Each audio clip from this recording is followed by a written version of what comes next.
Сырдария ауданында орман өртін болдырмау және оның алдын алу бойынша тактикалық оқу жаттығу өткізілді.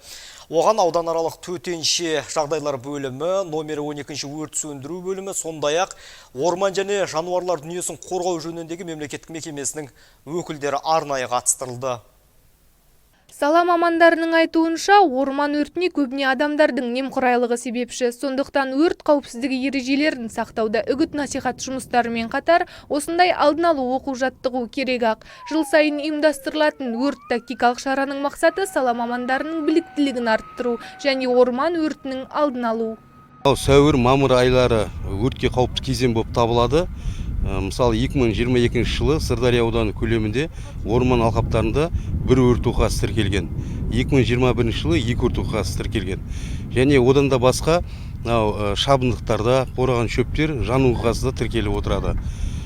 Енді өрттің негізгі себептері Сырдария ауданы аумағы бізде жолдың бойында және Сырдария өзенінің жағалауында орналасқандықтан белгісіз азаматтардың темекі тұқылын өшірмей тастап кетуінен болуы мүмкін, өздігінен болуы мүмкін. Сонымен қатар демалушы азаматтар ашық отты пайдаланып бақылаусыз қалдырудан болып отырады. Демалушы азаматтар әдейі де өртеуі де мүмкін. Ондай себептерде бізде орын алып отыр. Жалпы енді осы өрттің алдын алу мақсатында бірлескен түрде біз бүгін өрт тактикалық оқу жаттығу өткізіп отырмыз. Оған аудандық өрт сөндіру бөлімі, жануарлар дүниесін қорғау мемлекеттік мекемесі және жергілікті атқарушы органдар қатысып отыр. Сырдария ауданында 13 айналымға бөлінген 236.549 гектар орман қорына тиесілі жер бар. Жыл басынан бері орман тоғай өрті тіркелмеген. Аудан көлемінде өрт қауіпсіздігін қатаң сақтау және болдырмау мақсатында тиісті жұмыстар жүргізілуде. Төтенше жағдай орын алған жағдайда өртке қарсы қызмет тобы сақадай сай.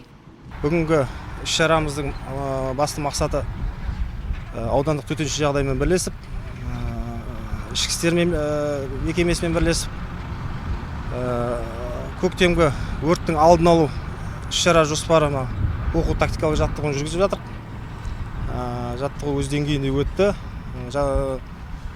Іс-шараның мақсаты көктемгі және күзде бізде өрт маусымдары жиі орын алады. Соның алдын алу жоспары біз толықтай дайынбыз деп айта аламыз қазіргі таңда. Биылғы жылға өрт жағдайы тіркелген жоқ. Ішкі істер қызметкерлерімен бірлесіп, жиі жұмыс жасап отырмыз. Орман өртін сөндіру бойынша тактикалық оқу жаттығу шаралары жоғары деңгейде өтті. Дәл осындай жұмыстар арқылы мамандар біліктілігі артып, өрттің алдын аламыз дейді сала басшылары. Шапағат Торғай, Айдос Исаев, Сәуле Нұрпейісова, Қызылорда қоғамдық телеарнасы.